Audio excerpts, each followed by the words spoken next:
Hello everyone. Before we start, hit that like button and subscribe. Drop a comment with where you're watching from and what time it is for you. That's how YouTube keeps sending you stories like this. And now, let's get into it.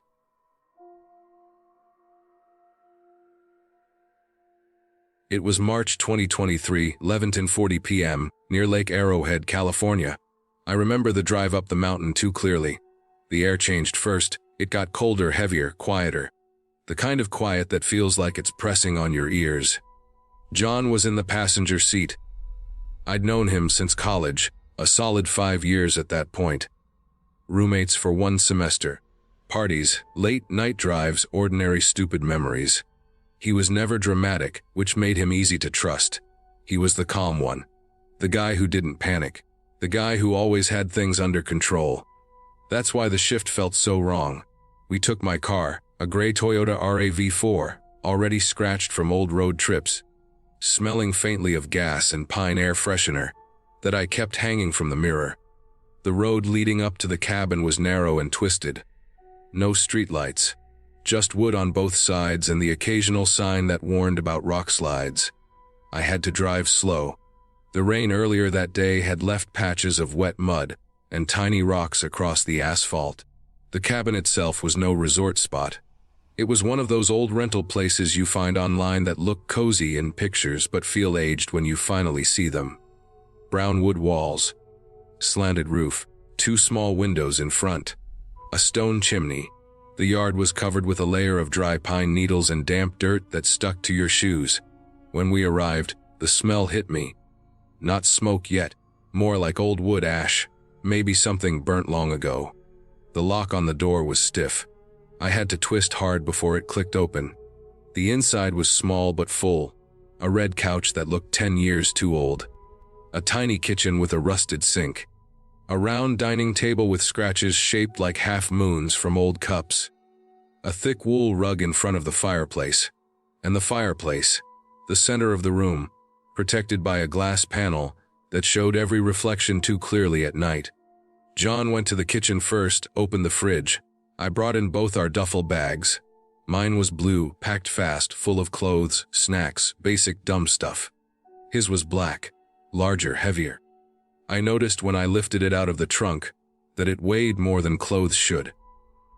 Not suspicious heavy, but enough for my brain to flag it and then let it go. Like a tiny itch you don't scratch. The first night was normal. We ate microwave popcorn, watched random YouTube videos on the cabin TV, which only worked when you jiggled the HDMI cable. There was one moment when the Wi-Fi cut out and the silence rushed in, too sudden. I heard a tap somewhere behind the walls, like water dripping inside wood. Even though it wasn't raining anymore. John shrugged it off. He was tired, said almost nothing, but that was fine. He was always the type who got quiet after long days. The second night, he admitted he was in debt. Not emotional, no panic, just facts. Cold, smooth, almost like he was numb to it. I didn't know how to react. I'm not good at emotional support, but I tried to nod, stay present. His face was calm under the warm yellow bulb above the table. No shaking hands. No fear, no embarrassment. Just calm like he was past caring. That calm was scarier than panic. Later that night, we went to sleep upstairs. The bedroom was tiny. 2 single beds side by side, separated by a wooden nightstand. The sheets smelled like laundry soap, but also a little like dust that had been sitting in a closed wardrobe too long. The window behind my bed was foggy from the cold outside. John slept closer to the door. My bed creaked every time I turned, so I tried not to move much. I woke up at 2:15 a.m., not by sound, but heat. Too much heat. The room felt warmer than it should in a mountain cabin at night. I lay still and listened. Nothing. Not footsteps. Not the tap. Nothing moving. No wind, no cars, no animals. Just dead quiet. I stood slow, walked to the window. The glow came from downstairs. Bright orange, flickering hard, like a torch burning rather than a fireplace. My stomach tightened in a clean, sharp way, like someone had pressed a fist into it. I walked to the top of the stairs. The air smelled like smoke now, real wood smoke, thick and dry. The rug downstairs looked almost gold in the firelight. And there he sat, John. On the floor. Cross-legged. His back was straight. Too straight for someone who'd been asleep hours earlier. He wasn't moving. Not rocking. Not warming his hands. Just still. The fireplace glass panel showed his face in the reflection of the window behind him. I could see myself at the top of the stairs in that same reflection. And I could see his eyes in the glass. Wide open, watching. No blink. No twitch. The duffel bag was open next to him. Zip. Ties spilled out like white plastic snakes across the rug. Some were still coiled new, others dangling half, open like they'd been pulled out fast. There was also duct tape visible. The silver, gray type you grab for heavy repairs. And a tiny black, handled knife at the edge of the bag pocket, loop for a keychain. Like something bought from a hardware store, not fancy. Just simple and very real. I didn't breathe hard. I didn't make sounds. I didn't let fear show in my body. I just turned slow and walked back upstairs. Got into bed exactly like someone who had simply checked the window and decided nothing was odd. I rolled to the right, facing away from the door, and slowed every muscle. I pulled the sheet up to my shoulder. My heart tried to sprint, but I forced it into a jog. Then into a crawl. Then into silence. I shut my eyes but stayed awake for what felt like hours. I didn't hear him walk up. Maybe he didn't. Maybe he did softly. Maybe he stayed there the whole time. I don't know. Not knowing was the worst part. At 6:45 a.m., the sun finally pushed through the window fog. Gray morning light first, dull and gentle, then brighter when the clouds moved. I packed fast. No rushing noises. No panic. Just fast, clean, serious packing. Hoodie first. Socks, jacket, keys, wallet, phone charger. I didn't shower. No washing face. No breakfast. No hesitation. Every second I spent inside felt like borrowed time. When I closed my duffel, I looked at John's bed. Neat. Unmoved. Like someone had fixed it after getting up. Too neat for a person who was struggling. Too calm. I put my shoes on. Walked downstairs. The fireplace was out now. Logs still black at the edges from being burned hours earlier. A thin line of pale smoke curling up the chimney like a thread. The rug had tiny flecks of ash on it. John was already standing in the kitchen doorway. Not in a threatening stance. Just leaning, arms loose. Face blank but curved slightly into a tiny half smile. That small smile made it worse. He said nothing. He didn't argue. That was the sick part. He knew I was afraid, and he enjoyed that knowledge. I lied and said I had a family emergency. I left before he could react. I backed my car out of the dirt driveway, pine needles crunching under the tires. Once off the property, I grabbed my phone with shaking hands and checked signal. Full bars. That alone made me feel like I'd broken some spell of silence. I drove down the mountain without music the whole way. Music would have distracted me. I needed every sense sharp. Every curve, every tree, every wet rock from the day before. All terrifyingly clear.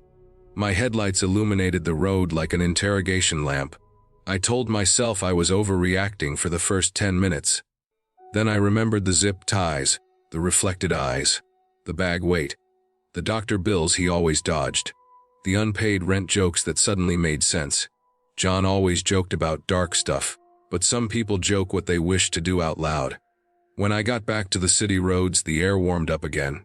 Car horns, late-night gas stations, people walking dogs. Life resumed its noise. I pulled into the parking lot of a random 7-Eleven near rim of the World Highway, just to feel humans around me. I bought a cold water bottle. My hands were shaking so obvious that the cashier looked at me twice. I splashed some water on my face in the parking lot. No fancy horror moment. Just raw fear leaving my body slow. I didn't sleep properly for weeks after that. I kept checking door locks twice. I stopped trusting easy calm people. Calm that has no emotion behind it can be hollow, and hollow can be dangerous. I reported nothing because I had no proof of a crime. No injury. No attempt. Nothing I could confidently show to police that wouldn't sound like paranoia. But 2 months later, in May 2023, I saw a small local California news piece about a debt ridden man attempting insurance fraud, and armed robbery with homemade restraint tools.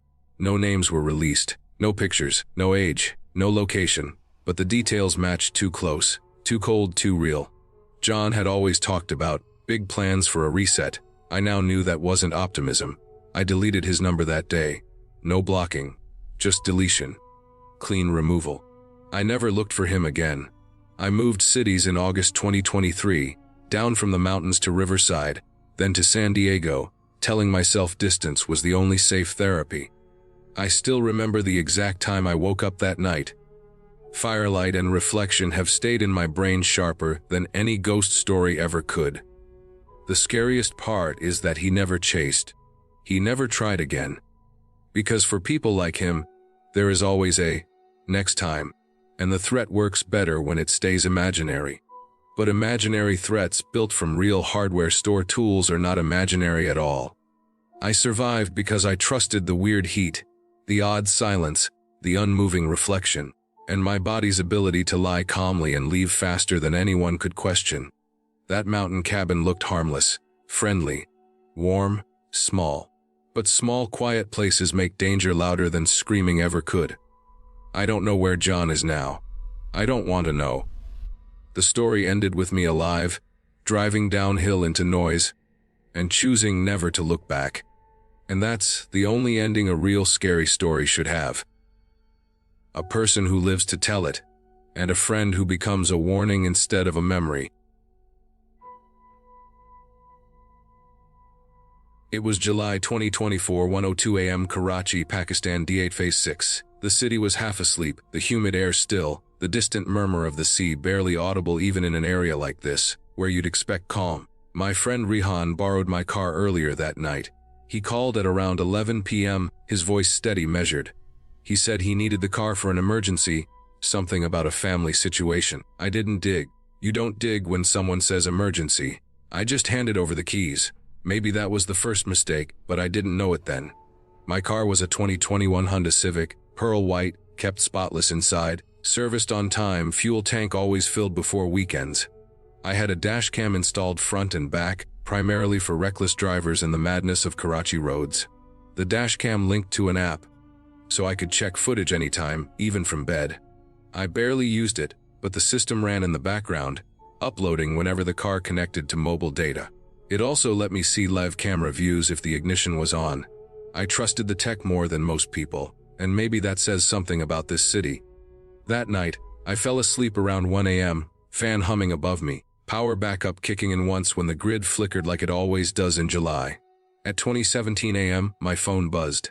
Not a call, not a message from a person, but an SMS alert from the traffic police system. One fine, then another, then a third. They kept coming every few minutes like a machine gun of digital penalties. Speeding, signal jumping, wrong side. Each violation stamped with time and location tags I didn't even open. I already knew the kind of tags they would have. My heart thudded with that familiar Karachi frustration. I rubbed my eyes, forcing myself awake. Humidity clung to my skin like a layer you can't peel off. I opened the dash cam app. The live view was dark at first, the camera feed grainy under streetlights. Then clearer. Rihan was in the driver's seat, but the car wasn't moving normally. It was restless, weaving lanes like a hungry insect. The speed on the overlay read 98 km on Kaya, where even 60 feels reckless at that hour. Streetlights flashed over the windshield like white bars of a jail cell sliding past one after the other. But the fines didn't matter anymore. It took me less than a second to notice the back seat. 3 men. Not one, not two, but 3, sitting calmly in the rear, all unfamiliar faces, their shapes sharp under the dashcam night mode. 2 sat behind the passenger seat, one right behind Rihan leaning forward slightly. All wore dark shalwar kameez, sleeves rolled up. Their hands moved in rhythm, handling thick stacks of cash. The bundles were messy, unevenly knotted with rubber bands. They weren't counting like people who just earned money. They were counting like people verifying weight after theft. Fingers flicking corners, lips barely moving. Shoulders steady despite the car jolting through poor signaling decisions that triggered the police alerts. The interior light was off, but the camera pulled enough detail that every note's edge shone like metal. I couldn't hear audio. My dashcam didn't record sound, only video. But body language is its own language. One man pointed at his phone displaying something to the others. Maybe locations, maybe timings. Then one said something while glancing at the windshield clock. The text overlay already marked the time for me 2:44 a.m. The man right behind Rehan leaned and tapped the seat lightly. And the subtitles weren't there. But my eyes did the translation anyway, when he mouthed a line slowly enough that the camera almost felt guilty recording it. Drop it before Fajr. It was a sentence that carried temperature, weight, and dread. Drop it. Those were words you use for cargo that you don't want traced back to you. Not a person. Not a memory. Cargo. Something disposable, timed before prayer, timed before witnesses, timed before light. Rehan glanced at the mirror. His face was stiff, jaw locked. Eyes more awake than someone driving for a family emergency ever should be. Sweat glimmered on his upper lip, which could have been from fear or the July heat, but I already knew the answer. He turned the steering wheel sharply, shooting the car into a side road barely lit. Kayabani Muslim, camera tags flickering with the GPS that kept betraying him through traffic SMS. His hand reached for the dash cam. Not to turn it off, to move it, maybe to hide the feed. But what he did instead was worse. He twisted it toward the back seat for less than a second, giving the camera the view I wasn't supposed to see.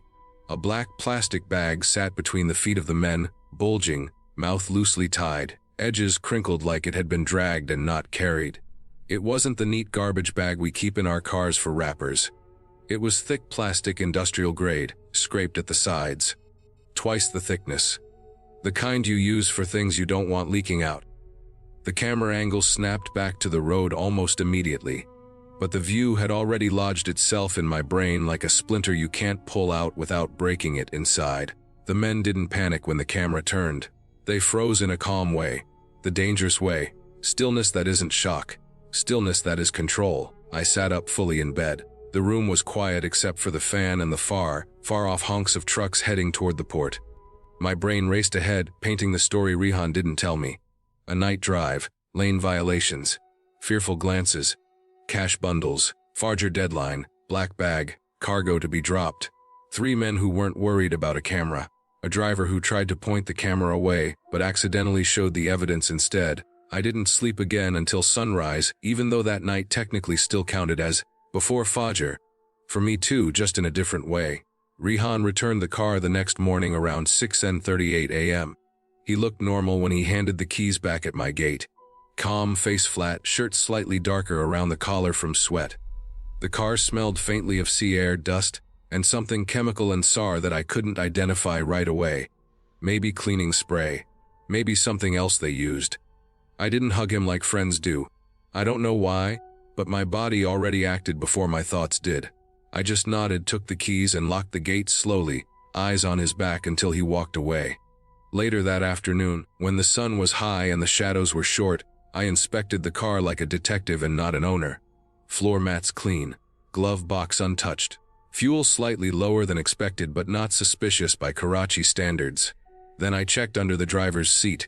Nothing. Under the passenger seat. A receipt from my last petrol refill, harmless. But when I lifted the mat under my seat, my fingers snagged a tiny hard piece, wedged halfway under the plastic frame. A torn scrap of a black plastic bag.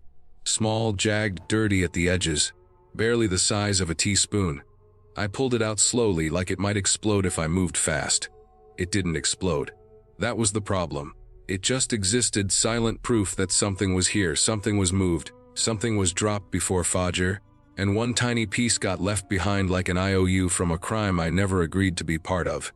I wrapped it in tissue, placed it in a zip pouch, and drove to a known trash point outside my area, but not too close or too far, just another stop on a normal errand route, nothing to attract eyes. I didn't dump it dramatically. I dumped it normally. That felt safer. The less story you tell the world, the less story it can twist. Rehan texted me a week later, casual and light, asking if he could borrow the car again. No apology, no guilt, no awareness that anything was wrong. Just casual as tea time. That was when I realized friendship isn't measured in years. It is measured in thresholds you don't cross, especially when prayer times are used as deadlines. I blocked his number, not out of petty anger but out of survival logic.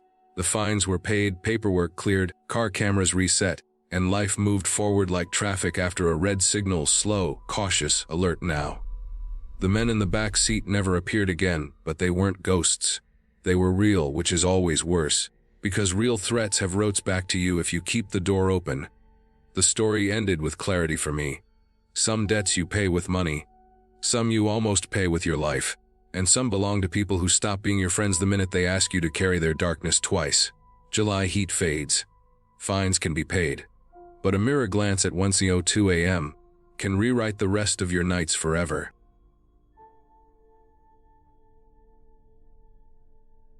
It was October 2019. 3 in the morning. Toronto, Canada. The street outside was almost silent, the kind of silence a city only gets at hours you're not supposed to be awake. Our apartment was on the second floor of an old brick building near Queen Street West. The building had history in every creak, stain, and uneven step. I always thought that was just part of the charm. Maya loved it too. Or at least she said she did. We moved in together that summer, right after finishing university. We weren't close best friends when we signed the lease, but we were close enough, or so it felt. We both needed cheaper rent, and the apartment was big for the area. 2 bedrooms, 1 bath, a narrow hallway that ran from the door to the living room. Beige carpet, aged like milk tea, thin in spots near the walls. Heating pipes along the skirting boards made clicking noises at night, like metal thinking out loud. The windows weren't built for Canadian winters. Drafty. Thin glass. Traffic noise was normal, but past 2 a.m., it faded, replaced by the occasional streetcar bell a few blocks away or drunk laughter, drifting like torn paper in the wind. I was a light sleeper. Maya was the opposite. Once she put her earbuds in and slid under her quilt, she might as well have vanished into another dimension. That night, though, sleep never came.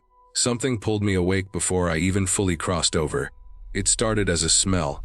Sharp, chemical, bitter like the air itself had teeth. Bleach. I sat up in bed instantly. My throat felt irritated, slightly burning from inhaling it. Toronto apartments sometimes smell weird, especially old ones, but this was different. Strong, fresh, intentional. My room door was cracked open, as it always was, because the hallway light switch had a delay, and I hated feeling my way to the bathroom in total dark. The smell crept through the gap like an invading thought. I swung my legs off the bed. The floor was cold vinyl near the doorway of my room, where the carpet didn't reach. The building's heat cycled down at night, and it made the air heavy in the fall. I could feel the season settling into the apartment, like someone slowly lowering a lid. I opened my door wider and stepped out. The hallway carpet was wet. I froze before my brain even processed it. My bare foot made a faint suction sound when it met the soaked fibers. Not a splash, not a spill soaked. Wide areas. Deep saturation. It glistened in the faint glow of the streetlight leaking through the curtains in the living room. The air above it was humid and cold at the same time, an unsettling combination that felt like breathing inside a damp envelope stored in a freezer. I walked toward the front door, moving slowly because the smell made my eyes sting a bit. The carpet had that brittle, soggy texture, like it was too old to handle being drowned in liquid.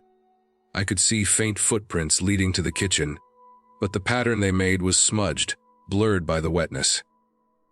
The lighting in our apartment was always warm, yellow, but at that hour, the entire place felt drained of color, almost gray. The kitchen tiles were clean, too clean. The counters gleamed faintly. The sink smelled like bleach too, stronger here, like the source. The bottle of industrial grade bleach we kept under the sink was out, cap off, sitting crooked on the countertop. Beside it was a mop bucket half filled with cloudy water that shimmered faintly like diluted fog. The mop was leaned against the wall, dripping quietly into a small dark patch on the tiles. Maya's bedroom door was closed.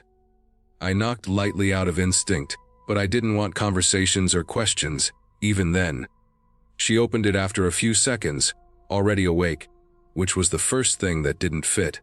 Her face was calm, but her eyes were glassy, not sleepy glassy, reflective glassy, like she had been watching something intensely before I interrupted. She wore a loose cotton shirt and pajama pants. Even though the apartment was cold, the shirt had a faint darker shade spray near the hem. A few spots. I remember thinking it was water. That was the only logical answer my brain would allow. She walked out before I could say anything, stepping into the hallway without hesitation, like she already knew the carpet would swallow sound. Her feet were quiet on it, muffled by intention, not surprise. She said she cleaned in the hallway because the neighbor's cat died, and she helped wash the area where it happened. I remember her voice sounding normal, but her breathing was slightly uneven, like someone speaking through a sentence they had rehearsed too fast. No panic, no sadness, no annoyance, just the words delivered like a receipt. I accepted it in the moment. Half-asleep logic. Maya sometimes helped neighbors. She once stayed up late making soup for an old woman downstairs who had the flu. She was socially bold, while I was more of a distant, polite person. So her explanation didn't break the world instantly. It just tugged at a thread I didn't know I'd be pulling later. I walked back to my room after a few minutes. The bleach smell lingered for hours, even after she opened the small kitchen window slightly. Cold air slipped in like an apology that refused to feel sincere. I lay down, listening to the faint drip from the mop bucket. Even though logic told me it was ridiculous, I could still hear it, as if the sound was imprinted directly into my awareness. My head felt foggy, probably from inhaling fumes. My stomach felt slightly off, a soft rolling nausea like I was on a train that kept braking unpredictably. I eventually dozed off with a light burning sensation in my nostrils. In the morning, the hallway carpet was damp but no longer soaking. The bleach smell was weak. The mop bucket was back under the sink, rinsed and turned upside down to dry. Everything looked normal. Our building was preparing for winter. The radiator clanked periodically. A maintenance note had been slipped under our door about upcoming hall repairs. Life resumed like a stitched wound. Weeks later, renovations began. The building owner finally decided to replace the ancient hallway carpets in every unit. Our landlord gave us advance notice. 2 contractors came in wearing work boots, thick gloves, and that neutral professional expression that suggests they've seen enough strange things to treat surprise sparingly. They peeled the carpet from one side of the hallway. The soaked night had clearly weakened the adhesive. The smell of wet chemicals briefly returned when they lifted it near the living room side, like the apartment remembered the crime, but not the culprit. The carpet rolled up reluctantly, revealing the wooden floorboards underneath, boards probably older than all of us combined. That's when I saw it. Scratch marks. Deep grooves, uneven lines that crossed each other like panic inscriptions. Not cat scratches. Too long. Too deep. Like something heavy, something resisting. Maybe something with claws bigger than any house pet had dug into the wood trying to hold itself in place. The contractors didn't pause long, but I saw their eyes flick downward longer than necessary. That tiny professional hesitation that says more than any conversation ever could. Then the discoloration. The floorboard directly beneath the carpet had patches far darker than water could explain. Large irregular stains soaked into the wood, halos of washed and ruette damage. The sort of staining that happens when something organic keeps touching, dragging, or resting on a surface repeatedly over time. The wood had swollen slightly in one area, warped inward like weight had pressed it down again and again. Near the bends in the hallway, faint circular marks suggested bucket bottoms had sat there multiple times. Each mark partially washed, yet faintly layered, like cleaning happened but never erased the pressure points. The contractors assumed it was old water damage. One said the building had plumbing history, old pipes, accidental leaks, normal Toronto problems. But their tone had that polite distance, the kind of voice that carries facts but avoids curiosity. It stayed in my head. The smell, the wet carpet, the ease in her step, that uneven dark spray on her shirt hem. I couldn't fully connect it yet. but the thread was loose enough now that ignoring it felt like lying to myself. I began paying attention to ordinary things that suddenly felt not ordinary around her. Maya worked odd hours at a 24/7 pharmacy, night shifts sometimes, the kind of job that makes late night comings normal. But after that bleach night, every normal detail felt like it had double meaning. Her laundry pattern changed. She started washing her clothes separately, late at night, on hot cycles that hummed louder than necessary through the thin apartment walls. The dryer lint trap often had more fibers than one person could logically produce from a few garments. Heavy fuzzy clumps. She started buying bleach more often, twice a month, claiming the apartment smelled old. But she never used it when others were awake. Our unit had a storage closet near the front door, a slim space where old tenants had left random items. One day I opened it to get winter boots, and an old folded moving tarp slipped from the top shelf. It fell and opened slightly, releasing a faint smell, not bleach, but something earthy, metallic, almost like rust and river stones mixed with vinegar. Old blood has a smell. I didn't want to think it, but my brain whispered it anyway. The tarp had been washed, but washed things carry memory too, especially cheap nylon or canvas blends. The edges had fraying stains, pale rusty brown that suggested heavy focusing on cleaning the center area more than the borders. I stopped using the closet for a few days, telling myself it was old tenant trash. But old tenant trash shouldn't smell intentional. I started noticing how she closed the apartment door. Slowly, gently, like she didn't want the latch to echo through hallways. Noise carries in old buildings, but most people don't close doors like they're padding evidence. She did. Her step pattern in the apartment never aligned with someone groggy or tired. Even when she claimed to have just woken up, she moved like someone navigating around marks only she could see. Not dramatic, not suspicious in a movie sense. Suspicious in a real, world sense. The small instinctive awareness of someone who knows exactly where the noise gets muted. I had no conversations with other neighbors about the incident. Our building had the culture of urban distance. No one asks too much, no one wants to know too much. But I did notice the woman downstairs avoided Maya afterward. Not a direct scene, just elevator silence and 1,000-yard avoidance. People don't react without patterns. The truth hit like a slow chilling dawn. Maya's cat story was a shield. A chemical cover story for a mess that wasn't a mess, for a body that wasn't small. Something had been cleaned at night, dragged often enough to leave grooves. The contractors saw aftermath, thought tenants and leaks, not people and weight. I discreetly made a request to move units in December 2019, right before the worst of winter. Not dramatic, not urgent sounding, just a reasonable excuse about heating problems and allergies. The kind of excuse no one argues with. Maya barely questioned it, which again didn't fit. But some truths don't want protest when they align with an alibi. I moved out quietly during daylight, packed fast, no shared moving help, no drawn-out explanations, just myself, cardboard boxes, and a storage locker rental van that smelled like rubber and cold weather, far safer smells than bleach at 3 a.m. ever will be. I never contacted her again. Months afterward, I saw in building renovation updates that our unit's hallway subfloor was officially sealed due to severe water seepage and structural wear. No police report. No investigation.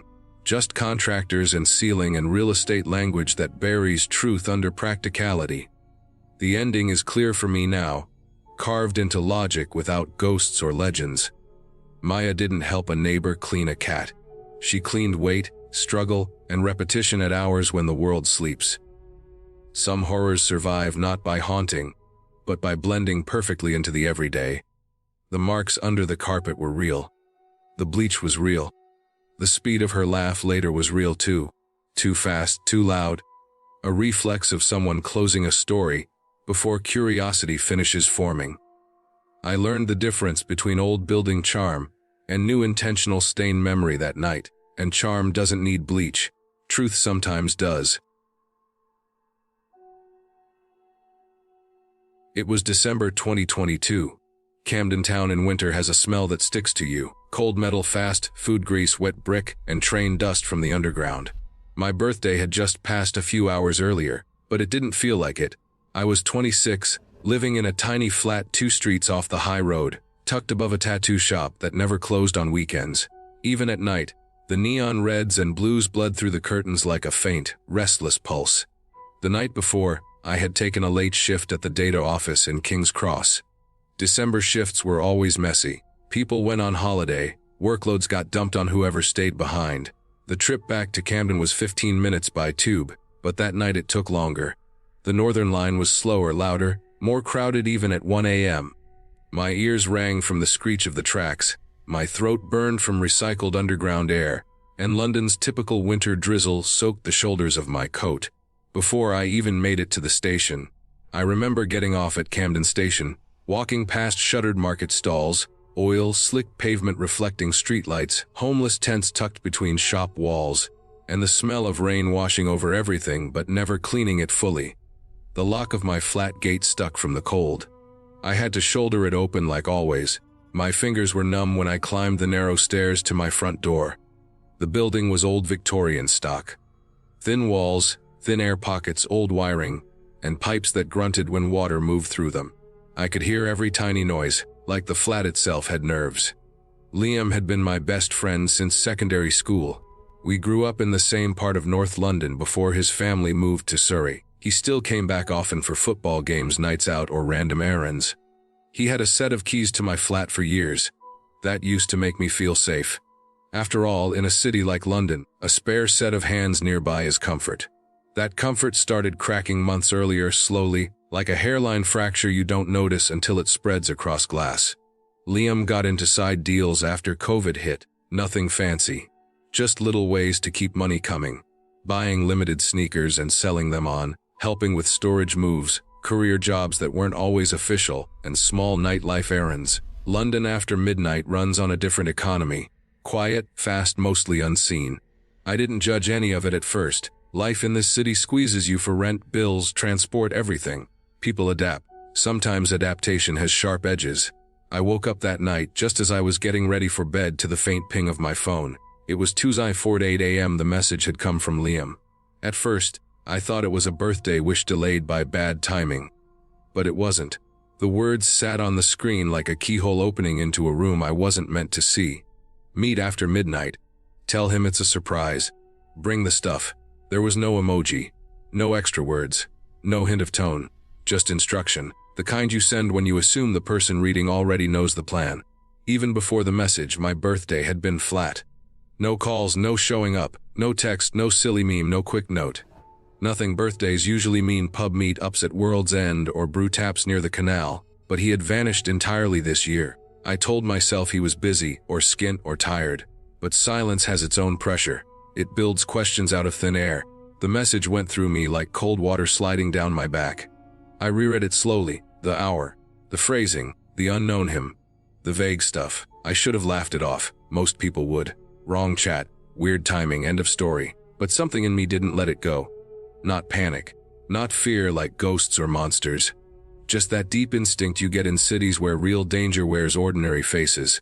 The first detail I noticed wasn't the words. It was the lack of them. A birthday ignored followed by a secret, typed command. Human danger doesn't have claws or shadows. It has gaps. Missing sorry notes, skipped days, brushed off moments, and sudden tonal shifts that tell you someone is living a life parallel to yours. I got up from my bed, walked to the kitchen, flicked the overhead light. It buzzed once before stabilizing. The flat was cold enough to see breath. The kettle still had a faint mineral ring from hard London water. The tap dripped one slow drop every 30 seconds. The window over the sink fogged from the temperature gap outside versus in. I filled a glass of water, drank it, and tried to settle the strange twist in my gut. Then I sat on the sofa. It was an old IKEA clip-in that had sagged in the middle from years of use.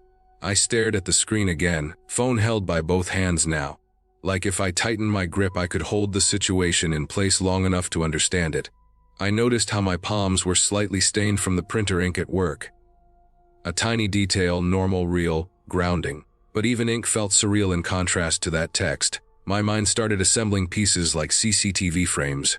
No leaps, no magic, no storybook thinking, just facts stacking. Liam had been tight-lipped about some of his new friends.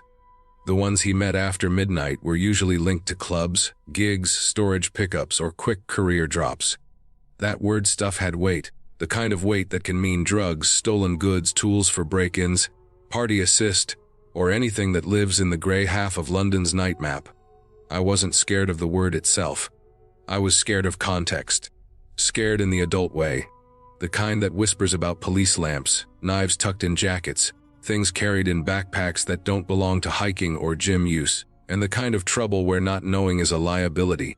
I did something I had never done before. I opened my dashcam app for old footage from the weeks he had borrowed my car. Not recent. Something from late November. One night he said he had to help a mate move storage. The app kept logs even when I didn't check. I scrolled back through timestamps. 2030 37, 02, 01 and 58. Street corners I didn't know. Industrial lots near Chalk Farm. Back alleys. Cars parked with headlights off. People stepping in and out of frame, never facing the camera. Clothing plain, movements brisk. Nothing supernatural, nothing dramatic. Just the choreography of unrecorded transactions. I saw enough to know his nights were not casual anymore. I never found anything clearly illegal in the footage. No packets, no open exchanges, nothing visible enough to hand to police or label in words. But London's night world is smart. People know about cameras now. You don't show deals in direct view. You show shapes, pacing, patterns. The shape of risk is not always obvious, but it is recognizable when you've grown up in cities that hum past midnight. The worst part of that birthday wasn't the message. It was realizing that ignoring me was not guilt or awkwardness. It was decision. He had made choices about where his loyalty sat, and it wasn't with the person who had shown up for him repeatedly in the past. I checked my flat door lock. It was secure. But then a new question surfaced, not romantic, not ghost-like, just sharp and cold like winter rails. If someone is telling another someone to bring the stuff to a surprise meeting after midnight, how many other chats sound exactly like that? How many other keys are being passed around without me knowing? How many plans skip birthdays because the real work starts when normal people sleep? The creeping horror was not imaginary. It was social, structural.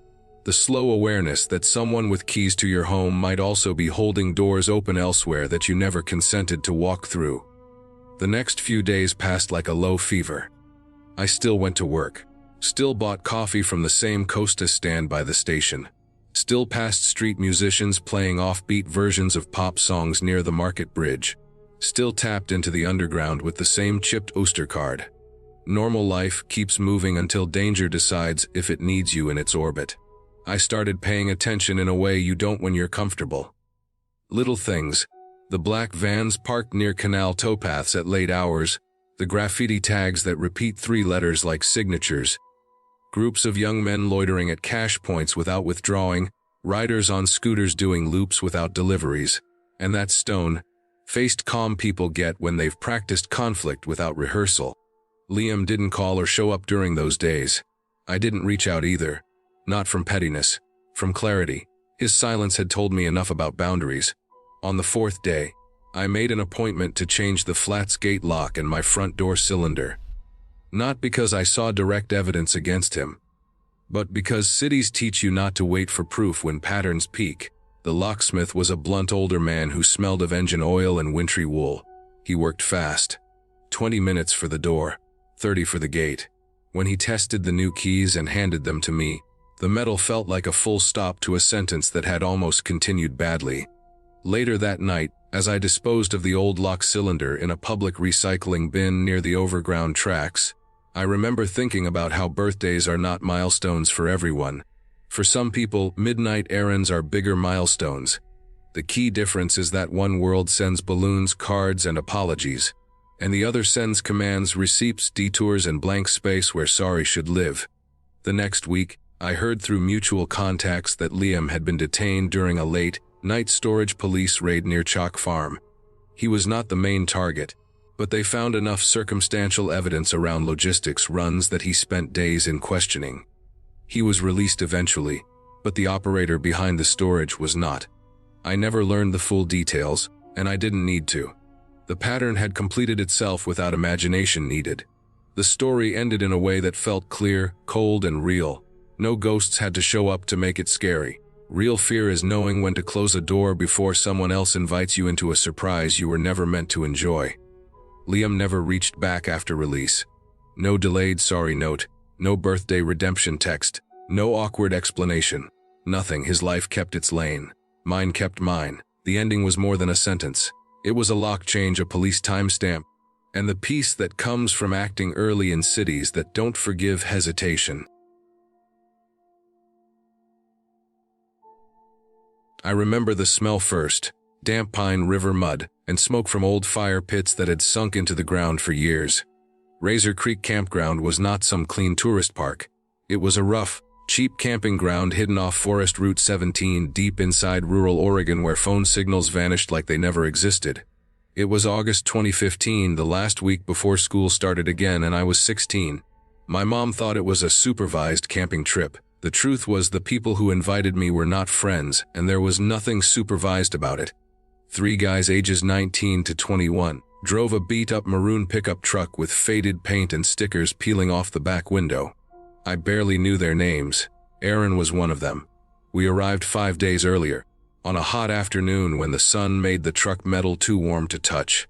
The road to the campground was half dust, half loose gravel, lined with tall dry grass and blackberry vines scratching both sides of the path. Razor Creek itself was the center of the place, a long cold stream threading between clusters of spruce and fir. The campground had maybe 12 official sites, but most people ignored them and pitched tents close to the creek bank instead. The ground there was wetter but softer, and the trees gave more shade. The guys unloaded a stained green tent, big enough for all 4 of us. The fabric looked old, patched in places with mismatched cloth. Inside, the sleeping area smelled faintly of mildew. I told myself that was normal for cheap gear. In those first nights, everything felt calm, but calm has a sound in places where danger exists. The silences were heavy, filled by small things, the creek water rushing even when there was no wind, insects humming close to your ear, distant snapping noises from the woods that could be animals or branches or something else you couldn't name. The forest at night does not go fully quiet. It whispers in its own way. But Aaron did not whisper. He moved like someone who didn't want to disturb the air. The pond where I first noticed him was not even marked on any signs. It was a hidden bend maybe 80 yards behind Site 7, past a cluster of moss-covered rocks and ferns growing wild around stagnant water. That afternoon, I was exploring on my own because the other guys were drinking cheap beer by the fire pit. Something bitter in metal cans, laughing too loud for the woods. I didn't drink. Instead, I followed the path of the creek until it curved toward a quieter section where the trees closed in tighter. The pond appeared like an oval mirror with algae floating at the edges. Dragonflies skimmed the top, and the air was cooler there. Aaron was already there. He crouched by the pond in full shade, wearing cargo shorts and a gray hoodie despite the heat. He had his hunting knife out. It had a black handle and a long, sharp steel blade reflecting the sky. He wasn't carving anything artistic. He was practicing motion. Slow, careful knife swings, slice, retract, reset, again and again. His eyes were fixed on invisible targets. The branches he cut were thin alder twigs, lying around like litter. He picked them up, held them at specific heights, and sliced them at angles. Smooth, controlled cuts. Each cut landed at the same spot, same direction, same rhythm. If someone had placed a tent wall in front of him, the blade would hit fabric the same way.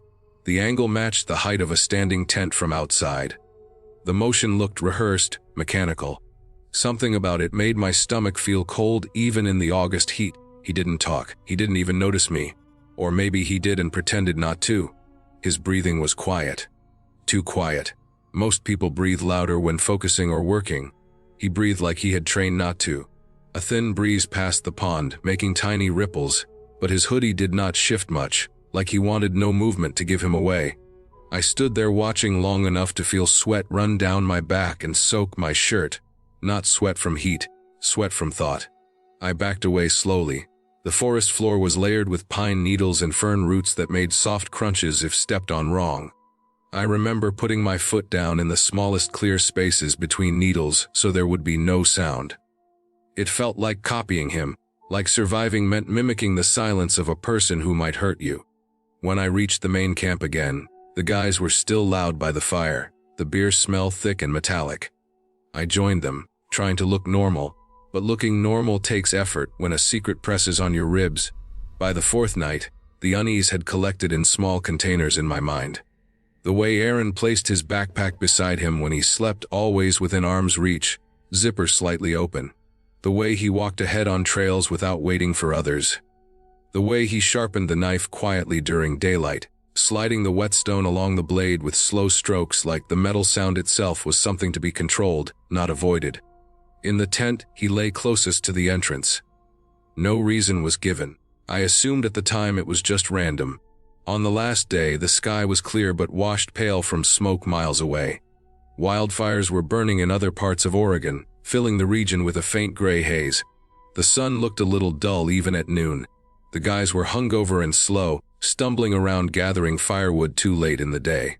I spent hours near the creek washing my face with cold water and listening to the forest. Sound can tell you a lot when people don't. The creek water was brutally cold, fed by mountain snow somewhere upstream. Every time I splashed it on my skin, I felt sharp pins of cold jarring but grounding. Late summer in rural Oregon can swing from 90 degrees FF days to freezing river dip chills. My jeans dried in patches of sunlight. I didn't explore the pond again. At 9 p.m. we burned through the last of the firewood. The flames threw shadows against trees like tall dark pillars around us. The light made Aaron's knife glint when he leaned forward to toss more sticks in. He did not smile much. The stars were sharp points overhead, no clouds blocking them. That usually comforts people. That night it felt like witness lighting, like a spotlight from a billion miles away showing everything with cold clarity. The woods stretched thick behind the campground like a wall no human built. By 11:30 p.m., we were inside the tent. The cheap beer from earlier made the tent air warmer, humid with breath and sour metal tang. The guys were already asleep within minutes. I wasn't.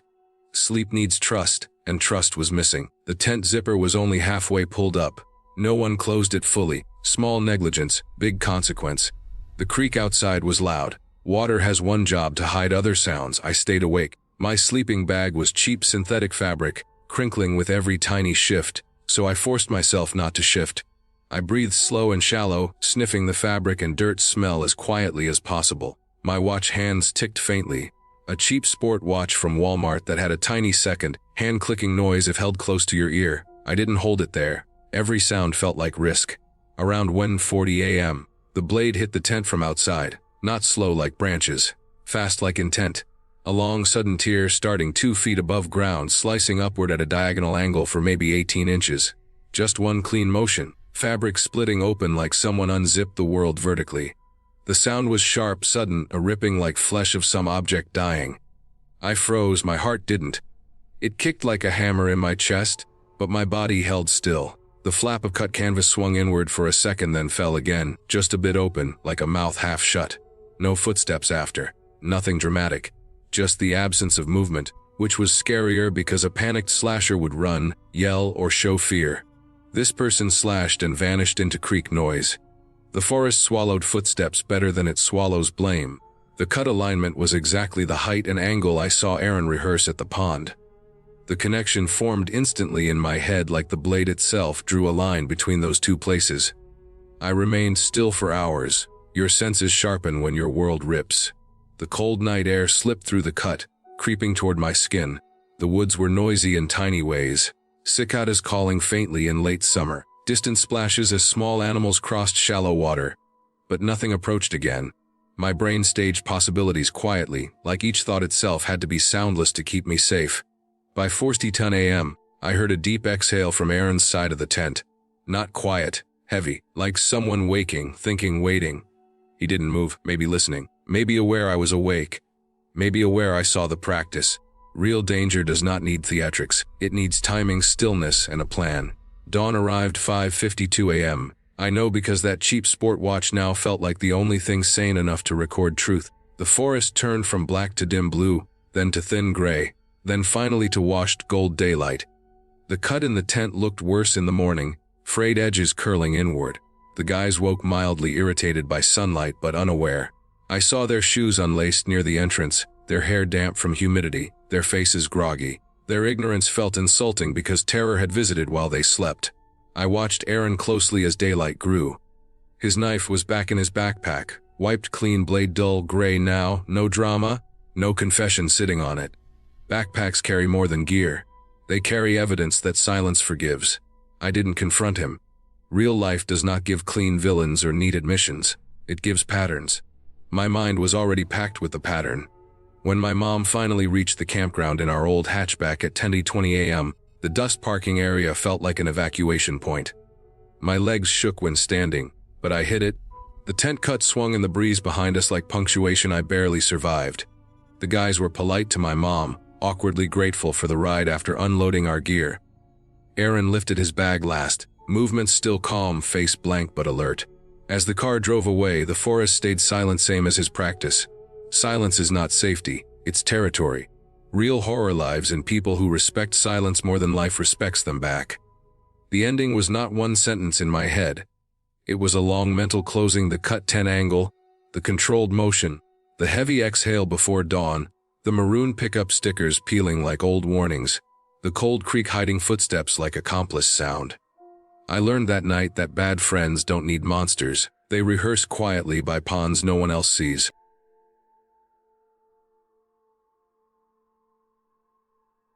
It was January 2024, 4:11 a.m., Lahore, Pakistan.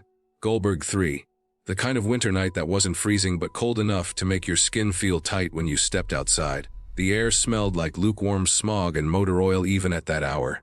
That thin mix of chai shops closing late, garbage trucks moving slowly down Main Boulevard, and the faint smell of wet dust that never fully leaves this city. I was awake because sleep had been hard for weeks. Life after college had been slow, lonely, and oddly heavy. Most nights, my brain would switch on right after 3 like a misfired alarm. I lived in a small rented room above a tailor shop. The building was old, the paint on the walls yellowing with time. The stairs were steep and uneven. The hallway lights were always one bulb short of fully lighting the space. The doors made dry wooden sounds when opened, like they were complaining. My room window faced the street. During the day, it was loud with cars, office workers, street vendors, and horns. At night it was different, a quieter but dirtier calm. Stray cats moved like shadows. Security guards in puffy jackets leaned on their sticks and half dozed. Delivery riders waited near closed plazas, checking their phones, rubbing their hands for warmth. Everything had a layer of stillness that felt fragile, like one loud noise could break it. Sarah was one of the first people I met there when I moved to Lahore. I didn't know her too deeply, but enough to think we were close. She lived in a slightly nicer flat 2 streets away, inside a long row of apartment blocks near Hussein Chowk. Same area, same problems, just a bit more polished from outside. Her flat was on the 3rd floor. It had one of those metal safety doors before the main door, the kind that rattles if someone closes it too fast. The elevator almost never worked, so everyone used the stairs. Each floor had a faint smell of detergent and dampness.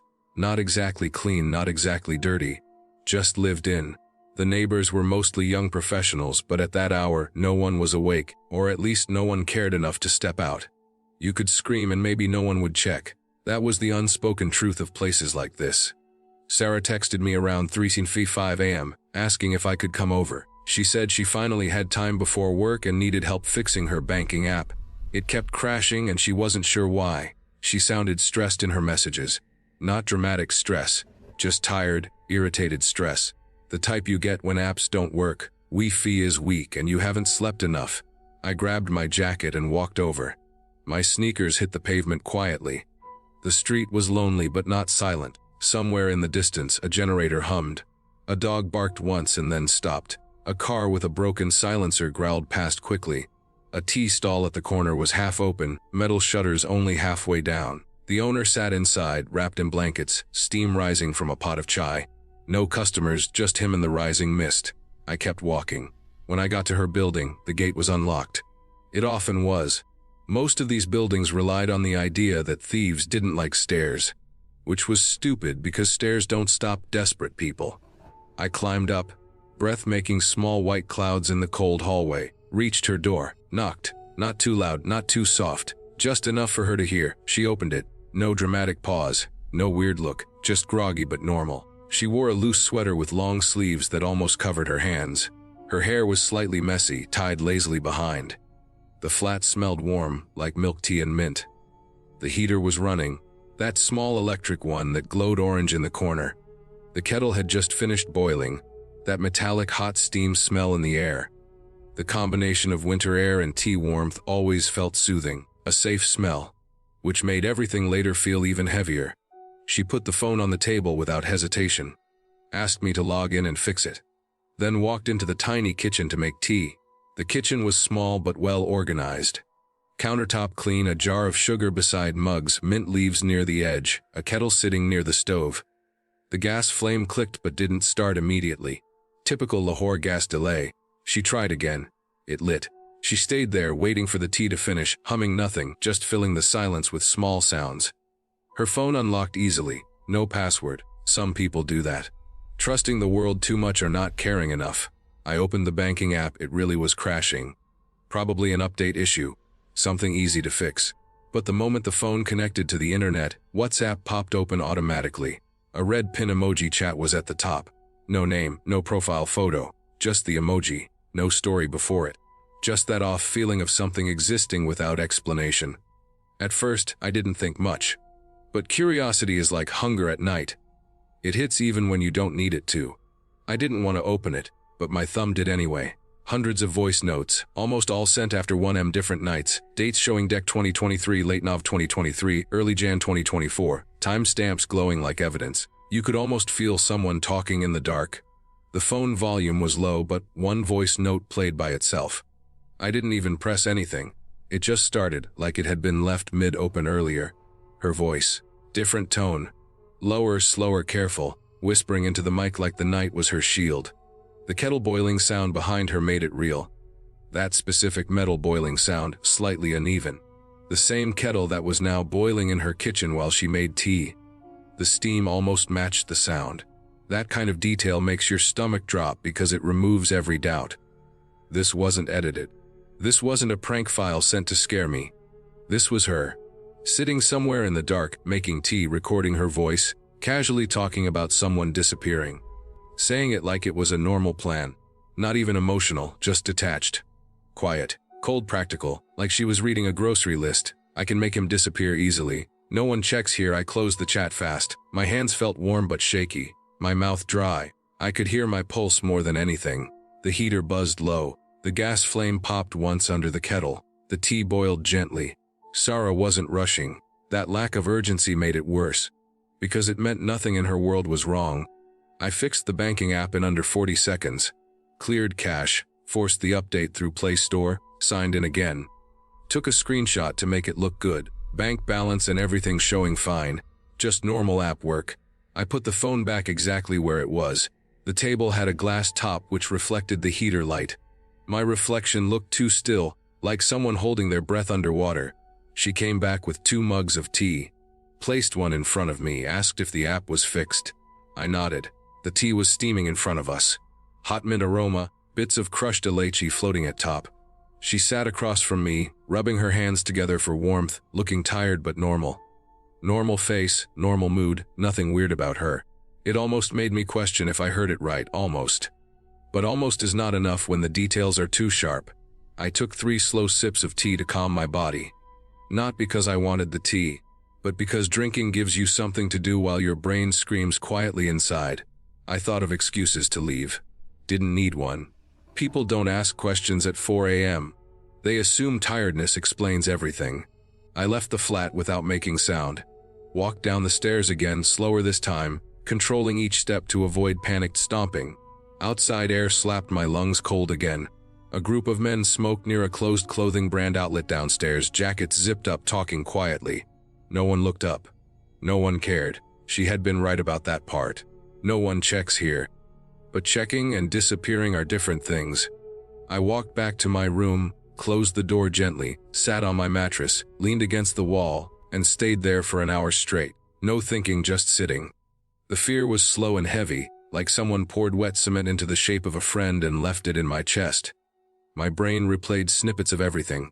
The pinned chat, the voice notes, the whisper, tea boiling, the practical tone, how her voice had no guilt. No hesitation, no trembling, just confidence. I didn't want drama, I wanted clarity.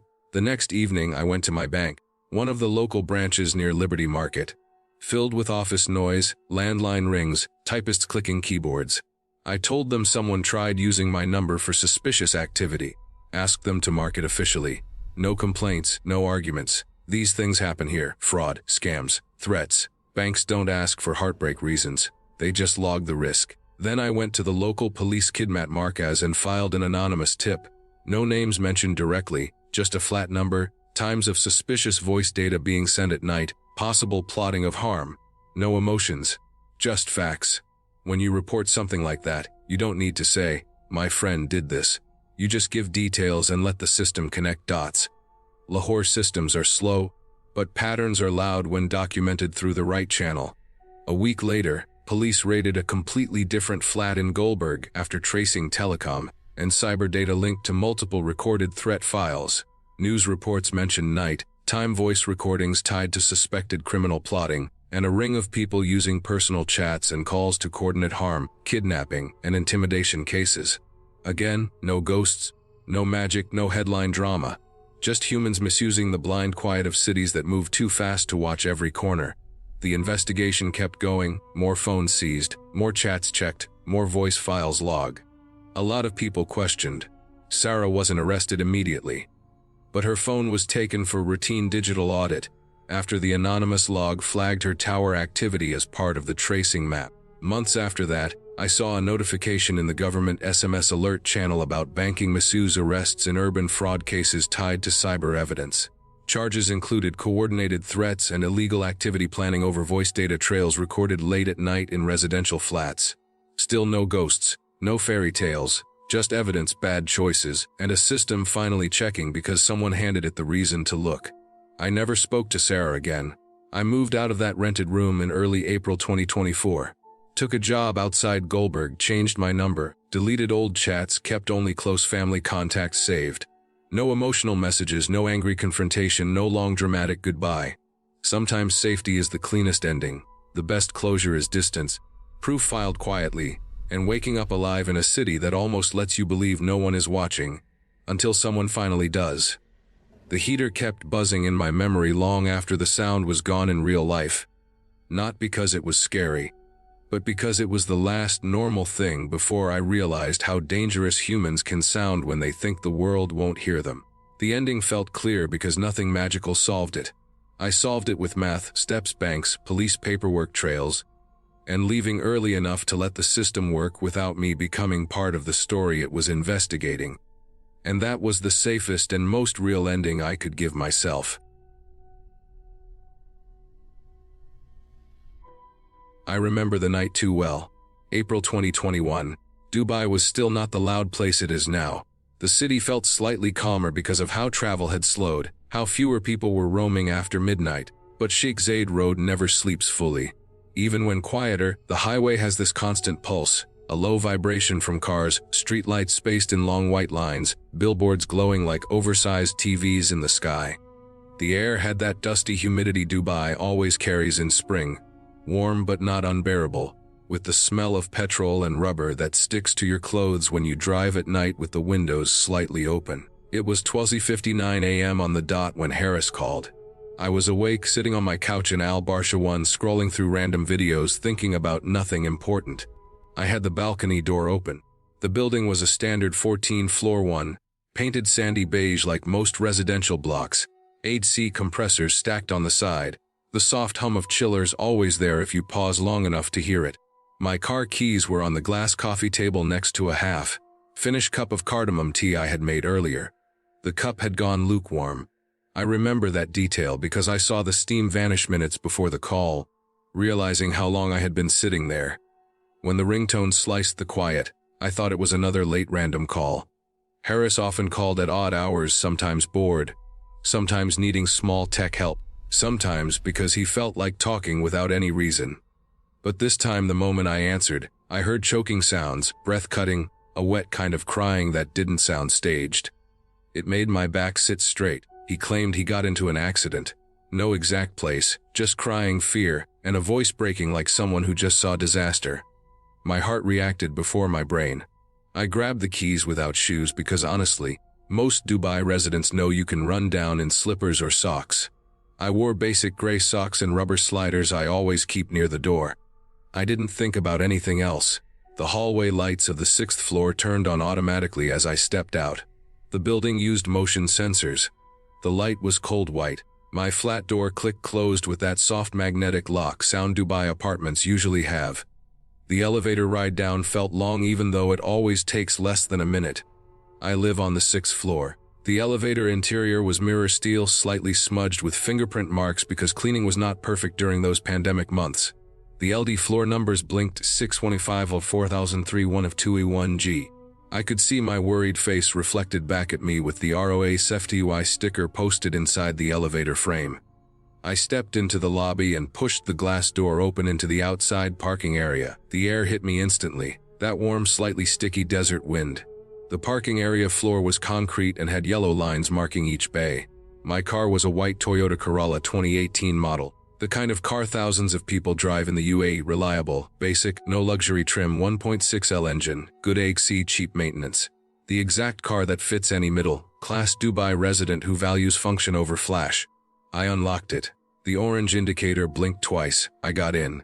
The seat fabric was black, slightly rough texture, the kind that traps heat if you park outside during the day. I had parked it in the covered side, so it was not burning, just mildly warm. Engine on. That familiar low purr. The small dashboard screen lit up. I connected Bluetooth out of habit, but nothing was playing. I reversed carefully. The parking cameras overhead were dimmer than usual. The whole residential area felt like it was holding its breath. I exited Al Barsha onto the service road that quickly feeds into Sheikh Zayed Road. The service road had those orange cones still lying near a slowed-down zone because of metro expansion work that had ended months ago, but the cones were not removed fully yet. That is Dubai sometimes. Work ends but traces stay. From Al Barsha to the highway is quick, but emotionally it felt like I was launching myself into a different map. I merged onto Sheikh Zayed Road southbound using the slip road near Mall of the Emirates. That slip road curves slightly. I remember pressing the accelerator harder than usual. Not reckless, but firm enough that the car jerked to life. The kind of firm press people make when adrenaline shakes your leg. Sheikh Zayed Road at night is 8 lanes in most parts, sometimes 6, depending where you are. Long and straight like a ruler placed against the city's heart. Streetlights tower above you, tall gray poles, bright white halos around each head. I could see the Burj Khalifa far ahead like a silver needle glowing even at that hour. The billboards had ads for insurance, property, and cars with slogans like Dirivi Sef Invest Esmer Ts Vu Tour. My car tires hummed. The asphalt was smooth at first, but at certain exits you feel the slight shift where patches were added during maintenance cycles.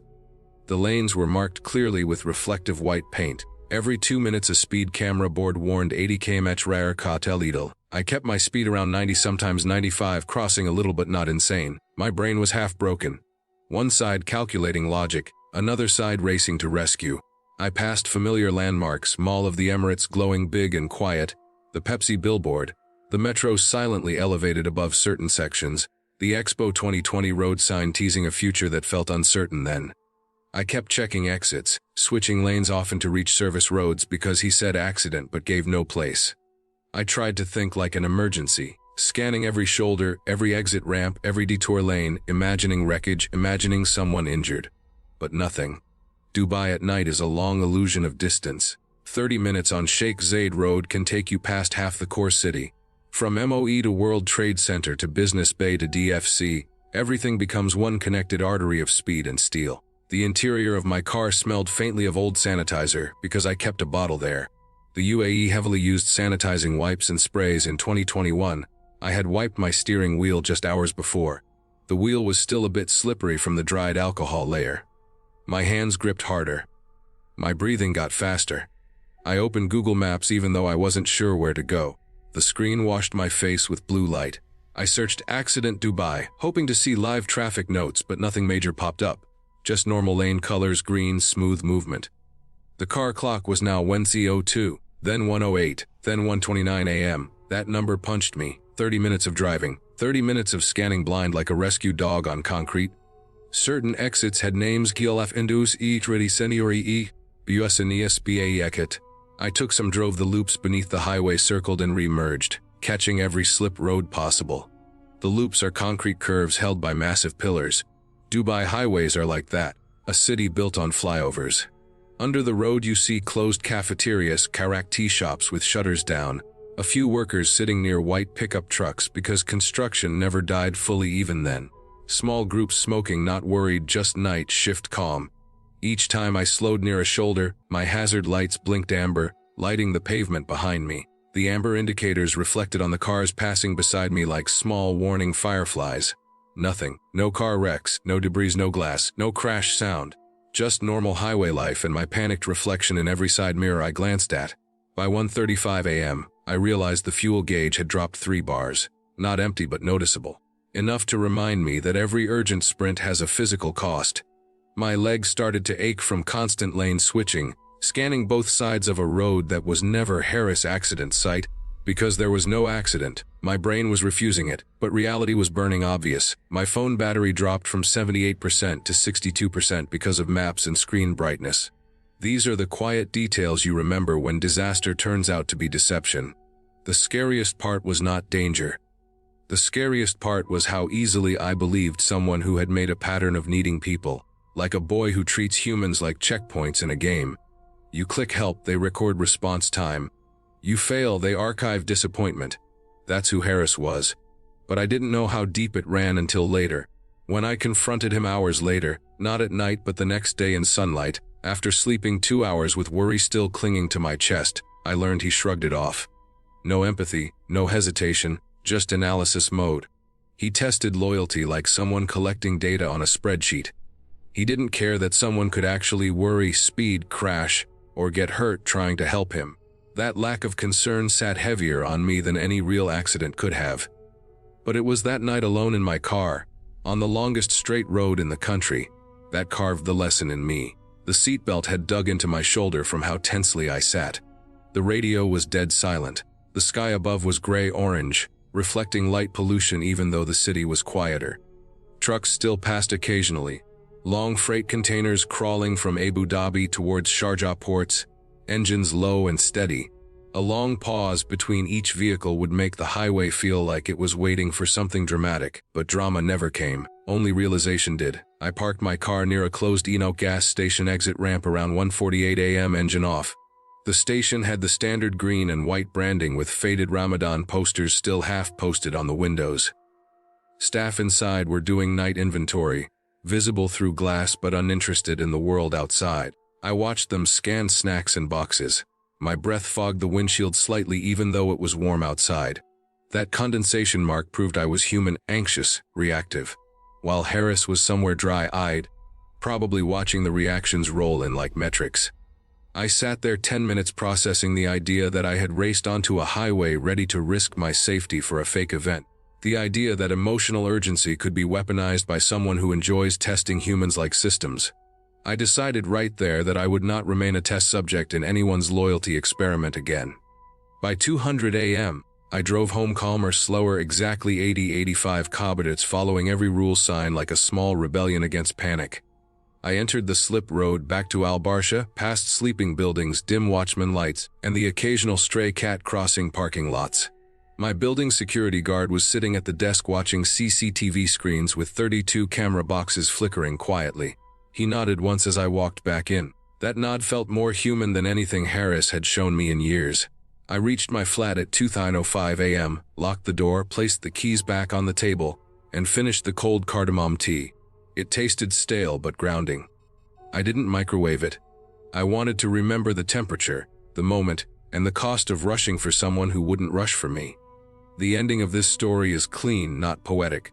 Harris did test loyalty that night. Not just mine. Many others too. Some ignored him, some raced out, some called back. I was one of the ones who sprinted. But unlike the others who eventually forgave his tests over time, I treated it like a final signal flare.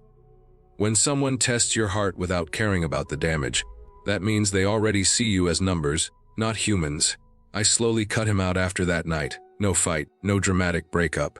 Just distance built like the kilometers I had driven alone searching for imaginary wreckage.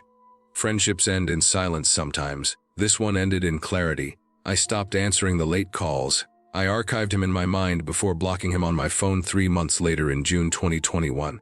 Not because I held anger, but because I wanted a life where help is not a trap, where loyalty is not an experiment, and where highways stay roads, not evidence trails. That night taught me that urgency can blind you, trust can be exploited, and the most frightening accidents are the ones someone invents inside other people's chests.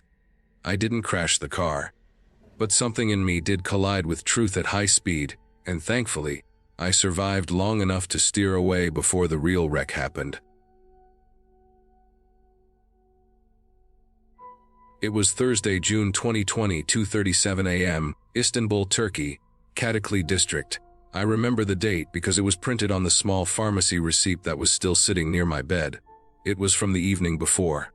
Painkillers, throat lozenges, and a cheap bottle of vitamin C tablets I had bought after walking back from the ferry. My body had been tired even before the night started.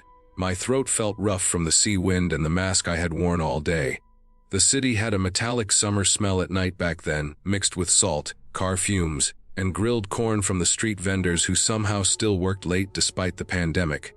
The air always felt heavier in summer, like the city never fully exhaled. Deniz was staying over. She had arrived at my apartment at around 9 p.m. the previous night, carrying a faded tote bag, 2 bottles of cherry soda, and a box of Turkish Delight that she said she found at a small shop near the metro station. She didn't ask before coming. She rarely did. She just announced it like her plans were natural forces. My apartment was small but cozy, the kind of place old buildings give you in Kadıköy, with thin walls that carried sound too easily and wooden floors that made every step audible. The building itself had character. Chipped beige paint near the stair railing, a heavy front door with a manual lock, and a quiet elevator that only worked half of the time. I lived on the 3rd floor, which meant that on nights the elevator failed, I could still climb up without feeling like my lungs were tearing apart. My room had a window that looked toward a narrow street lined with small cafes and closed storefronts at night.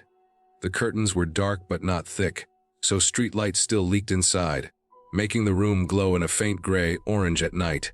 The furniture was mismatched as usual: my low wooden bed, a wardrobe that stuck slightly when opening, a small desk near the wall, and the only luxury I really allowed myself, a ceiling fan that hummed gently, its blades turning over us while we scrolled on our phones before sleeping. The fan was on that night too. Always predictable, always calming. I remember closing my eyes while it droned like peaceful rain. We slept without talking much that night. I had given her the spare pillow. I used the thinner blanket, letting her take the one that actually softened the mattress's stiffness. She had fallen asleep faster than I did, breathing slow and even, facing the wall. Her hair was shoulder-length and dark, slightly curled at the ends, and fanning out on the pillow like ink on wet paper. The soda bottles were left half empty on the floor, and the sweets box was closed but not fully shut. Tiny sticky crumbs had already gathered at the corners. I woke up because the fan had stopped. I noticed absence before anything else. The silence felt wrong, like a missing instrument in a song my brain expected. Then hit the cold. Not mildly cold, a real night chill rushing across my skin. My ankles prickled first, then my arms. I always slept lightly in summer, but even by Istanbul's standards this felt unusual. I turned toward the window side. That's when I saw it. The balcony door was wide open. The white net curtain we had pulled over the glass was pushed outward and twitching from the breeze like something alive, but weak, like a trapped animal testing the air. Beyond it, the small iron balcony railing stood against pitch-dark city skyline. The open door explained the cold, but it did not explain the unease living in my chest. I sat up, letting the blanket slip off me. My floorboards creaked when I leaned forward, reminding me how loud this building's bones could be. The hallway outside my room was narrow, with light switches placed awkwardly far from the bedroom door. I didn't reach for them. I didn't want to announce myself to the dark for some reason. I stepped toward the open balcony instead, feet bare, skin reacting to the cold wood under me. My body felt a bit dizzy from rising too quickly, and the night seemed to wobble slightly like a poorly stabilized camera. The balcony was small, hardly a place anyone would linger unless they needed air or a moment away. It barely fit 2 chairs. No fancy decor. Just iron bars, a rough concrete base, and a ceramic pot with a dying mint plant near the corner. My mint had struggled since winter, and even now in June, it looked tired, leaves thin and soft. The street below was nearly empty. Only one stray cat picking through a trash bag near the larger intersection, its silhouette sharp under streetlight, but distant enough to feel like another world. Denise was gone. Not in the room, not in the balcony, nowhere my eyes could confirm. I leaned slightly over the railing, looking down, checking left, right, even the locked window of the neighbor next door in case it reflected anything. Nothing. No movement. No outline of her running back inside. Just the cold wind brushing my face and making my nose feel dry. I pulled back and felt that familiar tiny survival calculation spark in my brain. The thought that something was off. Not ghosts, not myths, not fate, humans. Humans are the scary part here. The ones who act without reason. The ones who treat your reactions like instruments they can play. I stepped back toward my room. I pushed the balcony curtain aside to re-enter. My hand had barely crossed the door frame. That's when the slam hit. The glass balcony door slammed behind me. A sudden violent bang, loud enough that the stray cat below bolted and disappeared in half a second. The sound ricocheted through the room, hitting every surface like a shockwave. I tried turning immediately, but the wind had already pushed it shut. It was locked. From inside. No way to open from the outside. The handle had a small internal key latch, one you flipped manually. I never used it. It was always left openable. Except this time. My blood reacted faster than my brain could narrate the reason. My hands shook slightly as I grabbed the handle. No give. No budge. I knocked on the glass at first, light taps, then heavier ones. My stomach felt hollow suddenly, as if sleep had drained from it like a punctured container. That's when I saw her inside. Not with urgency. Not even concern. She was standing in the dark hallway. The hallway that ran between the living room and the front entrance. Lights were off. She wasn't searching. She wasn't waking up from the door sound. She was already awake. Already there. Already holding the key. The metal apartment key. The one copy that could open the balcony door from inside.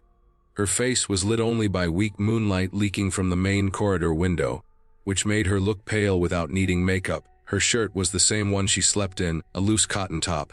Her pants were simple house trousers. No theatrical drama, no night rage energy, just stillness, the unnerving kind, like a paused video frame that refused to play. She did not speak, she did not smile, she did not react, but her eyes were active, observing, tracking detail. She was not the kind of person to apologize emotionally anyway. She studied people like books she never planned to empathize with. She enjoyed data more than feeling. I started banging on the glass door harder. My palms stung instantly. The vibration traveled up my arms. The sound must have been deafening for anyone else listening, but she didn't flinch, not once. It was the lack of reaction that pulled panic out of me more fiercely than any words. My throat felt scratchy and dry, like I had swallowed sand. My lungs felt tight from sudden adrenaline and bad sleep. The closed balcony door fogged slightly from my breath hitting the surface, my lungs working faster than normal. My reflection appeared faintly, a tired man with hair sticking up in all directions, beard rough from mist trimming sessions, eyes red from sleep and city pollution, skin looking dull in the orange leaking streetlight. I kept knocking louder because what else could I do? My mind had already jumped to worst-case paths. Not dramatic scenarios, rational ones. Imagine slipping, imagine passing out from fever, imagine getting stuck outside for hours without neighbors hearing. Imagine a person who doesn't treat alarms like alarms. Katika nights were quiet then because of lockdown restrictions. Most people obeyed curfews, so even screaming would have had limited witnesses. The cafes below were closed, their chairs upside down on tables, windows reflecting empty lives inside. I knew this meant fewer ears to help me. Fewer random humans to intervene. That thought latched onto me like an animal instinct. My fists were now pounding instead of knocking. The internal key, which she held, was the only barrier between comfort and exposure. Sweat appeared suddenly on my forehead despite the cold air. My shirt clung slightly to my back. My wrists felt weak but electric. I saw her move eventually, slow, unhurried, like someone finally adjusting a variable in a lab after watching a sample too long. She unlocked the door from the inside and stepped aside, letting it open inward. The door didn't open by itself. She waited for me to push again. to complete the action, to reveal the reaction she wanted to measure. When I stepped in, the cold hit me again, but differently. This time it felt like walking into evidence of someone else's control. I wasn't safe just because I was inside now. The danger wasn't the balcony or the weather. The danger was the person holding the key and studying my panic like a curiosity. I felt a strange mix of relief and delayed fear hit me. Not anger. Not pure emotion. Real fear has a cold structure. It arrives like logic. It catalogs every moment. It expands slowly until it fills more space than the night itself. She walked into the room after me and sat in the same spot she slept in earlier. Same ink black hair spilling over the pillow, same cotton shirt. Same stillness, no tremor from guilt, no exhaustion from concern, no emotion bleeding out of her. Just presence rearranging the silence like it was hers to organize. The next morning didn't fix what happened. The sun came in sharp and bright at around 6:15 a.m., making the street below look innocent again. But horror stays in memory, not environment. I noticed small details that morning more intensely than usual, like fear had improved my ability to read micro-facts. The ferry horn in the distance, a delivery man dragging crates. The smell of fresh simmet from a bakery finally opening. My own body still sick, throat burning, chest feeling rough, but now sharpened by a new awareness. Sickness passes. People leave marks longer. I did a mental autopsy of that night over the next few days. I remembered how she had insisted on covering the balcony door net curtain properly before sleep, like someone who planned for variables. I remembered her walking to the hallway bathroom at 1:12 a.m., the light switch clicking on and off with unnecessary precision.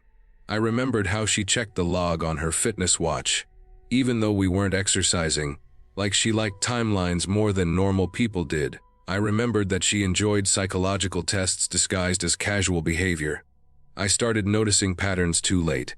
I always thought unpredictability was a charming quirk, but charm and threat share the same first letter. That realization hit harder than fists on glass. I slowly distanced myself from her after that. No dramatic confrontation. I just stopped giving my time the same way. I stopped being reachable after midnight. I stopped letting curiosity be an excuse for cruelty.